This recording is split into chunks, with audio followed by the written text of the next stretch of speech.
Today we're out for a little walk in the woods, and usually when I come to the woods I look at lots of things. Sometimes I listen to birds and sounds. Occasionally I'll taste something. We'll taste mushrooms or berries or something like that. I don't think I very often focus on the sense of smell in these videos. Of course you can't smell what I'm smelling, but I'm going to try and describe it to you today. So we are here today to smell the forest. So what is there to smell here?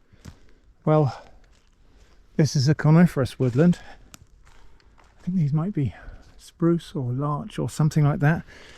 There are a few broken branches down here, so the first thing we can smell is perhaps a little bit of,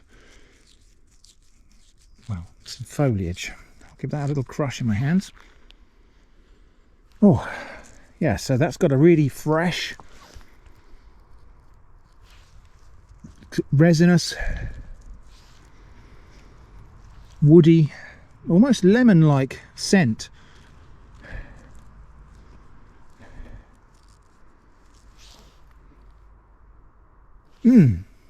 Fresh, but not very distinct.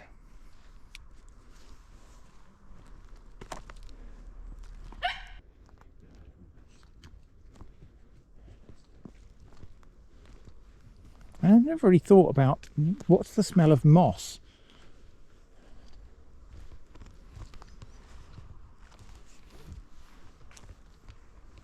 Moss actually looking very nice and lush. Does it have a distinctive smell? Just a very light, earthy, sweetish sort of leafy smell. One person who does really experience the forest with the nose is this one. I think actually most of her experience of the forest is probably scent. Well, it's a yellow swamp rusula there. Well, I think we could probably break off a little piece of that and smell it.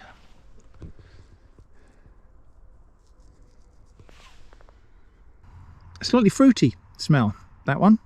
But yeah, that's a rusula. Probably yellow swamp rusula, I think. Those are edible. If we found them in sufficient abundance, we could maybe pick some. I'm not here for fungi today, although, you know, if I find some, I'll take them. We're here really today to try to smell the forest. I mean, what about the smell of just the soil? Just the forest earth. Now, I quite often describe foods, especially root vegetables and things, and sometimes mushrooms and so on, as earthy. Does that mean I'm saying they smell dirty? I don't think so, because, you know, there is such a thing as clean dirt. It just smells of clean earth. It is decaying vegetation, so in this case pine needles or conifer needles. But yeah, it just smells pleasantly sweet and earthy and natural.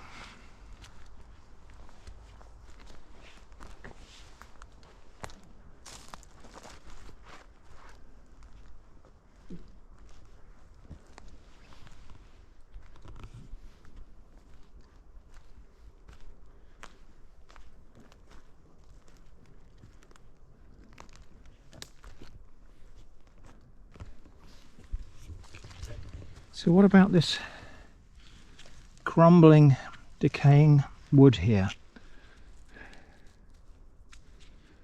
It's obviously been decaying on the forest floor for a few years.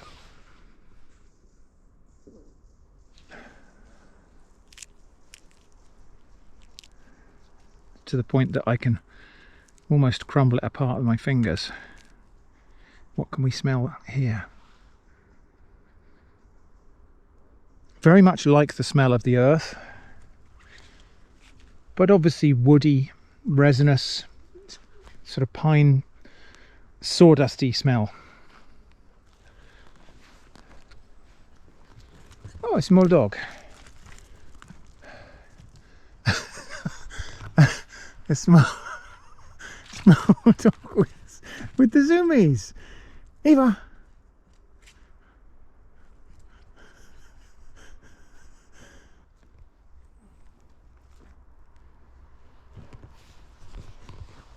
Now here's a thing that might have a different experience for us. This tree's had some small injuries. So there is here, this might look like bird poo, but this is actually resin seeping out of the bark here, out of this conifer. So let's just scrape a little bit of this resin here.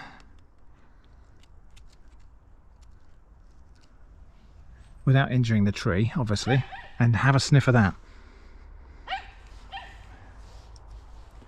Maybe rub it together in my fingers just to warm it up a little bit. Oh yeah, so that smells of Christmas trees. And that is a Christmas smell. Obviously that's the dried resin, so that's not going to be as aromatic as the resin would be when it freshly comes out of the tree. But that was definitely a Christmas smell there, so I've still got it on my fingers actually. That's a good one. And I'm thinking maybe if I get one of these freshly fallen branches here, actually, and just pare away a little bit of the bark, which I might need. Oh, there we are, a little sliver of bark. So this has probably fallen off in recent storms actually, because the trees do get thrashed around a fair old bit here during the windy weather. So a little piece of the fresh bark from a recently fallen branch.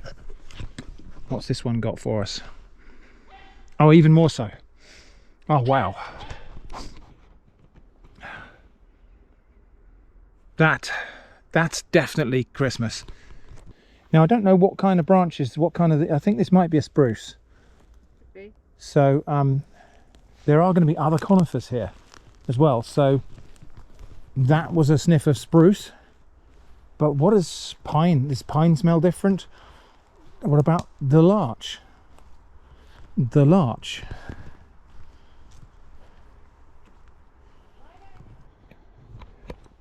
It's more of this resin seeping out here. You can collect this resin and it's quite good for making fire lighters. So you can collect that and melt it and pour it over a pine cone or something like that, and it makes excellent fire lighters. But also it smells of Christmas. Now it's interesting because the other day I had some rosemary on my stuffed Christmas sandwich, and I do think rosemary is evocative of a pine-like scent, but it is different.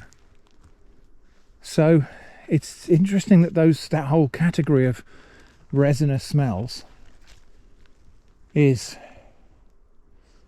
grouped in my brain, but I'm not really sure how similar they really are.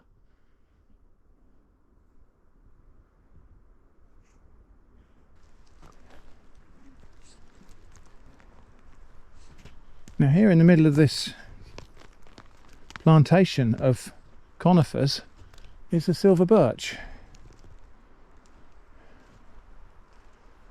This one won't have been planted. This one will have found its own way here.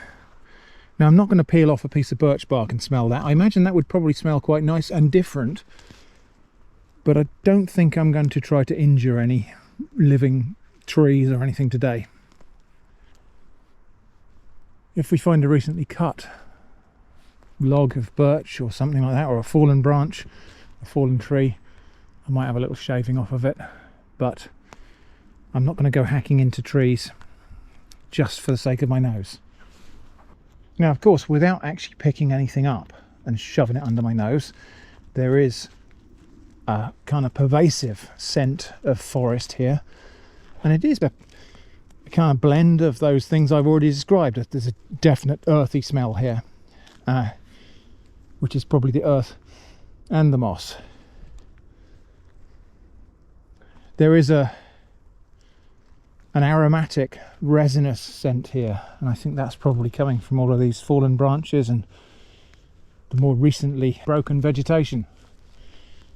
There's actually quite a lot of small branches snapped off here.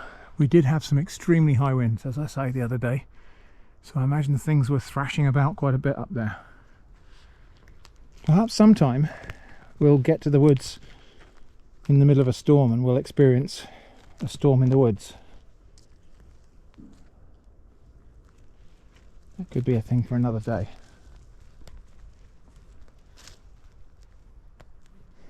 But yeah, there's this background scent of the woods in winter. Lots of earth, grassy smells, woody, resinous scents.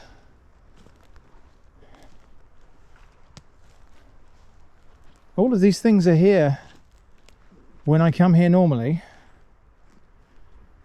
but I think they're things you can possibly ignore or possibly just overlook if you're not deliberately tuning into them.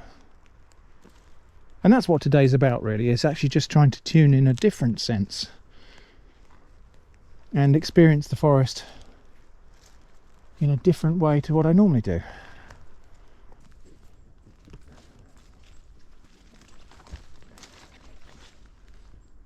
You right, little dog? What are you smelling? Your powerful little nose. So on our left now, a different kind of tree. These are, I think, Scots pine. So when the opportunity arises, we'll see if this pine, this conifer, has a different scent to the ones we've just walked through. And the opportunity's right there. Look, a fallen branch. I think that's a pine proper. Now Eva's busily sniffing this branch, which means other dogs have used this as a marking post, so perhaps I won't sniff this. I'll find another one. Well, here's another thing to smell. This is common rush, I think, or something like that. So this is a plant very common in swampy, waterlogged areas. Can be woven into little baskets and things, but this has a little bit of a scent to it. Inside the rush there's a inner pith, and it's like cucumber, except now if you've been following the channel for a while, you know I don't like cucumber anymore. Something weird happened to me a while back, and I can't stand the smell or taste of cucumber anymore. But this is like, this smells to me like cucumber used to smell. It's a fresh, green, vegetal aroma. Yeah, quite reminiscent, I think, of the better side of cucumber. Little tuft of pine needles there that's fallen off a tree somewhere. I'm just going to crush those a little bit and see if there's a scent to be experienced. Oh, that's quite a spicy sort of pine scent. Yeah, like a gingery sort of, still very resinous, still very coniferous pine scent, but with gingery notes. So straight ahead of us I can see a broadleaf tree. I think it might be beech, maybe. So we might be getting into a bit of woods that's got some mixed broadleaf in there. So perhaps we'll find some other things to experience with the sense of smell just down here. So this is an oak tree here. Not English oak, I don't think. This is a Turkey oak, maybe. The leaves look a bit big for English oak. Maybe, yeah, those leaves look a bit big for an English oak. Might be. Let's have a sniff of a fallen oak leaf.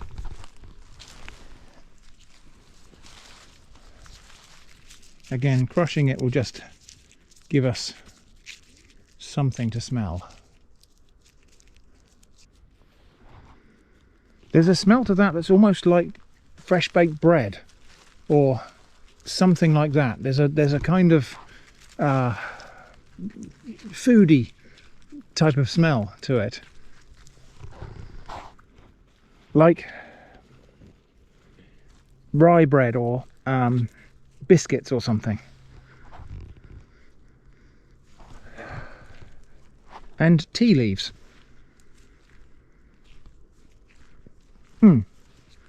Yes, like fresh English breakfast tea leaves.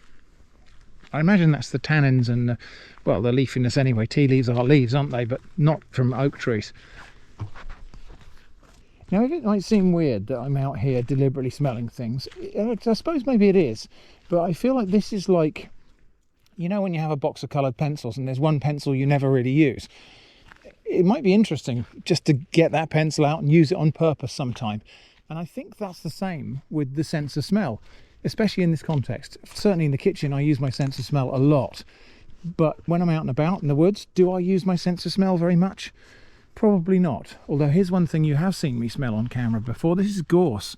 And it's almost never a time of year when gorse is not in flower somewhere. There's an old countryside saying, kissing's out of season when gorse is out of flower. Now, these flowers, if I can get my nose in there without getting prickled, smell of coconut.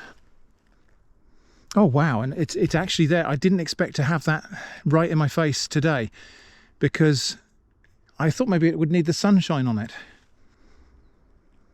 Yeah, oh, it smells like coconut, but not just coconut. It smells like coconut suntan lotion, like that kind of really sweet, intense coconut aroma that you get from suntan lotion.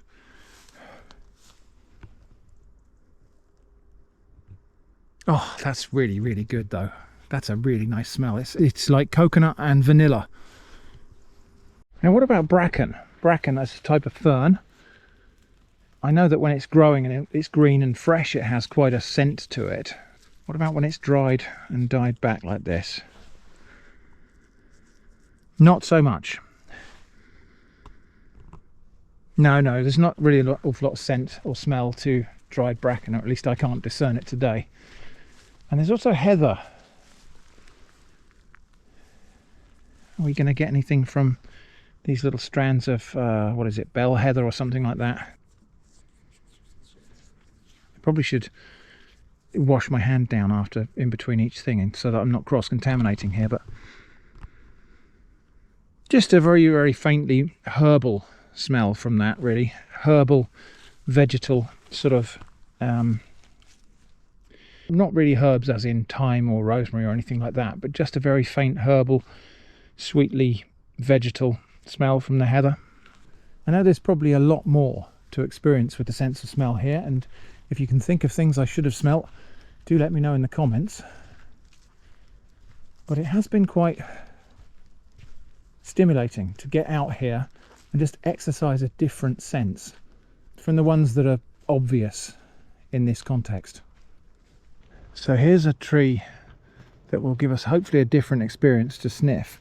I have a feeling this might be a balsam fir, but anyway, it's one of these conifers that has these little blisters here on the bark, and I'm sure it's not brilliant to go and do a lot of this, but I'm just going to pop one of them. Did you see that? It kind of pops and you get this sticky resin that comes out. Oh wow, and that has a really, really distinct Christmas tree aroma. I don't know if you saw here's what happens when you just pop them like that. A little bit of sticky resin comes out. I think these are kind of defensive things, so that if anything starts chewing on this tree, it will get a mouthful of quite aromatic and strongly scented resin.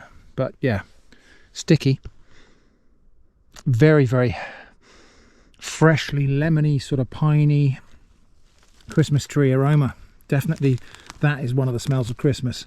So that you could put in candles and people would love it. You know, if you had a candle scented with this resin, that would be your Christmas tree candle. So thanks for joining me today. smelling the forest. I appreciate you weren't able to smell these things, but hopefully my descriptions of these things might have in some way been interesting. And also, of course, for many of you, maybe this is the thing you can do: go out and explore the outdoors, or just go and try and experience something using a different sense than the obvious one. Thanks for watching, and I hope you'll join me again tomorrow for the next door in the Advent calendar.